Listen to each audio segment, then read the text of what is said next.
پہلی چیز جو میں آپ سے شیئر کرنا چاہتا ہوں وہ بہت زیادہ امپورٹنٹ ہے.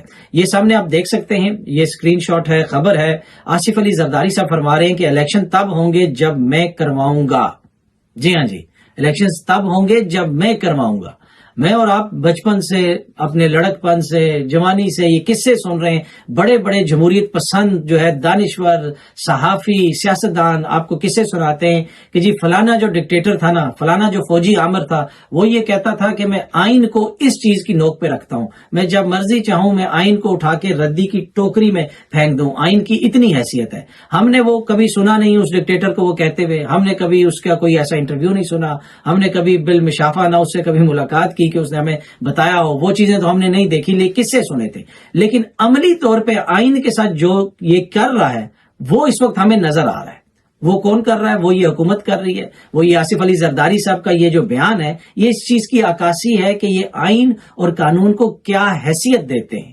انہوں نے یہ کہا کہ جناب الیکشن تب ہوں گے جب میں چاہوں گا. انہوں نے یہ باقاعدہ طور پہ یہ نہیں کہا کہ جناب الیکشنز ہوں گے آئین اور قانون کے مطابق اپنے وقت پہ ہوں گے. انہوں نے کہا نہیں، الیکشنز تب ہوں گے جب میں کرواؤں گا. اس سے آپ اندازہ لگا لیں کہ یہ آئین اور قانون کو کتنی اہمیت دیتے ہیں. اور حالیہ عرصے میں اس کی ہم عملی جو ہے نا وہ پریکٹیکل نمونہ دیکھ رہے ہیں. وہ جو قصے ہمیں سنائے جاتے تھے، جو ماضی میں کیا پتا صرف قصے تھے، کیا پتا کسی ڈکٹیٹر نے کہا یا نہیں کہا، لیکن یہ لوگ آپ کو کر کے دکھا رہے ہیں کہ یہ وہ کر رہے ہیں آئین کے ساتھ جو آج تک پہلے کبھی نہیں ہوا. پنجاب کے اندر کیا الیکشنز ہو گئے؟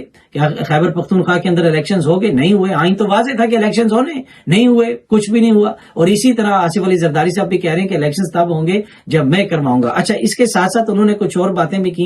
انہوں نے کہا کہ جناب جیل میں معیشت پر بہت کتابیں پڑھی ہیں اور جو زر مبادلہ کے ذخائر ہیں وہ 100 ارب ڈالرز تک پہنچا دیں گے جب ان کی حکومت آئے گی. 100 ارب ڈالر تک پہنچا دیں گے. اچھا، اب پہلی بات یہ ہے کہ جب میں کہتا ہوں نا کہ عوامی شعور کی توہین، اس سے زیادہ عوامی شعور کی توہین نہیں کی جا سکتی. یہ 1 سال سے حکومت میں ہیں. ان کے بیٹا ماشاءاللہ آدھی دنیا گھوم چکا ہے، ملک کا وزیر خارجہ ہے، اور ان کے پاس اتنا نالج ہے. انہوں نے 14 برس جو جیل میں گزارے، معیشت کے حوالے سے اتنی کتابیں پڑھی کہ یہ پاکستان کا نقشہ ہی تبدیل کر دیں گے. تو 1 سال میں انہوں نے کیا کیا؟ 1 سال سے جو ان کی حکومت ہے، دیکھیں یہ 1 سال سے حکومت بھی کر رہے ہیں. 1 سال سے آئین اور قانون کے ساتھ جو یہ حکومت کر رہی ہے. صرف محترم زرداری صاحب کا بیان نہیں، مولانا نے بھی کہا کہ الیکشن تب ہوں گے جب پی ڈی ایم کا اتفاق ہوگا.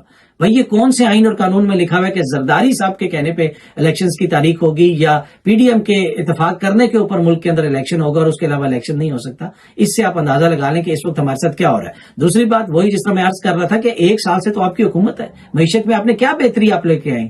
سندھ میں آپ کی حکومت ہے. آپ یہ کہہ رہے ہیں کہ آپ نے بڑی کتابیں پڑھی ہیں، آپ معیشت کو بہتر کر دیں گے. اور آپ کے جو بیٹے جو اس وقت ملک کے اوپر حکمرانی کر رہے ہیں، جو وزیر خارجہ ہیں، وہ یہ کہتے ہیں کہ میں ابھی بھی ٹینکر سے پانی ڈلواتا ہوں کیونکہ کراچی میں پانی نہیں ہے. تو ادھر کوئی کتاب اس حوالے سے بھی تھی کہ اپنے لوگوں کا خیال کس طرح رکھنا ہے، کہ صرف اپنی معیشت بہتر کرنی ہے یا ملک کی معیشت بہتر کرنی ہے؟ اب یہ ملک کی معیشت کی بات ہو رہی ہے یا ذاتی معیشت کی بات ہو رہی ہے؟ اس پہ بھی کوشچن اٹھ رہے ہیں. مجھے نہیں پتا ان کی ذاتی معیشت یا ذاتی اکنامک حالت کتنی بہتر ہوئی ہے یا خراب ہوئی ہے، لیکن ملک کی جو حالت ہے اور صوبے کی جو حالت ہے اس کا اندازہ تو آپ اپنے بیٹے کے اس بیان سے لگا لیں جو یہ کہہ رہے ہیں کہ میں ابھی بھی ٹینکر سے پانی ڈلواتا ہوں. صاف پانی تو آپ پینے کا دے نہیں سکے، تو آپ 100 ارب ڈالر کے ذخائر پاکستان کو دیں گے جب ان کی حکومت آئے گی. عوامی شعور کی کیسی توہین؟ بھائی آپ اس وقت حکمراں ہیں، آپ کی مرضی کے ساتھ جو کچھ اس ملک کے اندر اس وقت ہو رہا ہے کیا وہ لوگوں کو نظر نہیں آ رہا؟ لیکن لگتا ہے کہ آصف علی زرداری صاحب کے بیانات کو جو ہے نا ورلڈ بینک بڑا ایزی لے رہا ہے. ان کے معاشی نالج کو ورلڈ بینک بڑا ایزی لے رہا ہے. وہ یہ کہہ رہے ہیں کہ پاکستان کی جو معاشی سچویشن ہے وہ کوئی درست نہیں ہے، بہتر نہیں ہے. ورلڈ بینک کی رپورٹ یہ کہہ رہی ہے. اور وہ یہ کہہ رہے ہیں کہ آنے والے دنوں میں، اگلے سال میں بھی پاکستان کی اکانومی سٹرگل کرتی رہے گی، مہنگائی ہوگی، گروتھ کم ہوگی. مجھے لگتا ہے کہ انہوں نے شاید آصف علی زرداری صاحب کا بیان سنا نہیں اور ان کو پتہ نہیں ہے کہ آصف علی زرداری صاحب 14 سال جیل میں معیشت پڑھتے رہے ہیں. تو اس وجہ سے ورلڈ بینک والے اس قسم کی رپورٹس جاری کر رہے ہیں. جب وہ آصف علی زرداری صاحب کے نالج کے حوالے سے ان کو پتہ چلے گا تو مجھے یقین ہے کہ ورلڈ بینک جو ہے وہ اپنی رپورٹ چینج کر دے گا اور بتائے گا کہ کتنی تیزی سے پاکستان ترقی کرے گا. اچھا، فیاض الحسن چوہان صاحب نے بھی کل ایک پریس کانفرنس کی اور اس میں انہوں نے پی ٹی آئی کے سوشل میڈیا کے حوالے سے کہا کہ جناب وہ کوئی سان فرانسسکو میں ان کا آفس ہے، فلانا ادھر ہے، وہ 3 سرور ہیں، 4 ٹول ہیں، وہ اے آئی ہے اور یہ ہے وہ ہے. 25-30 ہزار بندہ انہوں نے رکھا ہوا ہے. اس طریقے سے وہ سوشل میڈیا کو کنٹرول کرتے ہیں. اور جو پاکستان میں ہیں وہ بڑے محب الوطن ہیں، جو باہر ہیں وہ بڑے شیڈی قسم کے کریکٹرز ہیں. بھائی آپ جب حکومت میں تھے تو آپ کے سامنے یہ سب کچھ ہو رہا تھا. جس دن آپ کی آخری گرفتاری تھی اس دن بھی آپ یہ نعرہ لگا کے گئے کہ کون بچائے گا پاکستان، عمران خان عمران خان.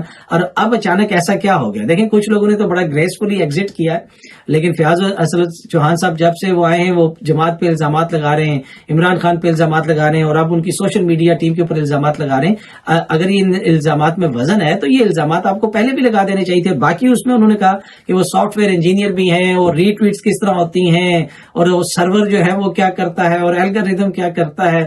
یہ سب کچھ شو کرتا ہے کہ ابھی تک جو ہے ہم کہاں پہ پھنسے ہوئے ہیں. ابھی تک بار بار یہ کہا جاتا ہے کہ جیسے کوئی جناب کوئی بندے بیٹھے ہوئے ہیں اور ری ٹویٹ کر دیتے ہیں. سوشل میڈیا کے اوپر کوئی الگوریتھم کوئی چیز جو ہے وہ کسی کو اس طرح وائرل نہیں کر سکتی جب تک اس کو عوامی سپورٹ نہ ہو حاصل ہو. وہ آپ کے سامنے پھینکتی ہے چیز، آپ کے سامنے کوئی مواد آ جائے گا، لیکن آپ جب تک عوام کے اندر اس کی مقبولیت نہیں ہوگی، کوئی اس کو ری ٹویٹ نہیں کرے گا، کوئی اس کو شیئر نہیں کرے گا، کوئی اس کو لائک نہیں کرے گا، تو وہ چیز اس طرح کبھی آگے نہیں جا سکتی. لیکن فیاض الحسن چوہان صاحب نے بتایا کہ ان کو پتا ہے کہ وہاں پہ جناب وہ پتہ نہیں کوئی سرور ہیں، اور میرے خیال میں اس پریس کانفرنس کے بعد وہ جو ٹویٹر والے سرور ہوں گے وہ سرور بھی کہتے ہوں گے اگر ہمارے سے یہی ہونا ہے تو بس رہنے دیں، اب ہم جو ہے نا ہم نے چھوڑ دی سروری، ہم نہیں کرتے یہ کام. مسئلہ یہ ہے کہ اس طریقے سے تھوڑی چیزیں سنبھالی جاتی ہیں. پھر انہوں نے کہا کہ جی مصنوعی ذہانت جو ہے اے آئی آرٹیفیشل انٹیلیجنس کا اس میں استعمال ہوتا ہے.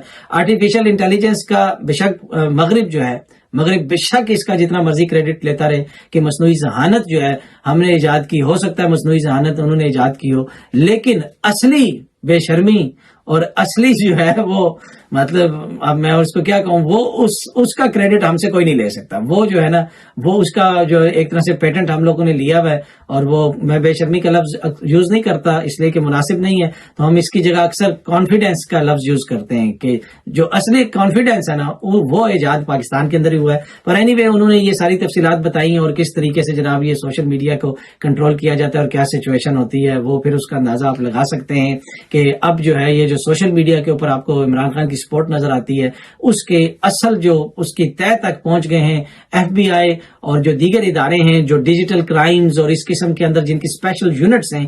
انہوں نے بھی مجھے جو اطلاعات ملی ہیں کہ فیاض الحسن چوہان صاحب سے رابطہ کیا ہے کہ بہت سارے ڈیجیٹل جو اس قسم کے مسائل ہیں وہ حل نہیں ہو رہے، پتہ نہیں ہمیں چل رہا کہ یہ جو ہے کچھ لوگ جو ڈیجیٹلی کس طرح یہ فراڈ کر دیتے ہیں، یا یہ کیسے ہو جاتا ہے، یا کوئی ہیک کس طرح کر دیتا ہے، کوئی پینٹاگون میں ہیک کر دیتا ہے، کوئی کدھر چلا جاتا ہے. تو یہ سارے مسائل حل کرنے کے لیے اب جو اطلاعات ہیں ان کے مطابق حکومتیں شاید جو امریکہ یا پھر جو اس کے ادارے ہیں یہ ہمیں باوثوق ذرائع بتا رہے ہیں، یہ غیر مصدقہ اطلاعات ہیں، ان کے مطابق انہوں نے پاکستان کے کسی سافٹ ویئر انجینئر کو اس لیے کہ اس سے رابطہ کیا ہے اور کہا کہ جناب آ کے آپ ہمارے یہ مسائل حل کریں. پر اینی وے عوامی شعور کی توہین ہے، جتنی کی جائے کم ہے، آج کل جو ہے نا اس کا دورہ ہے.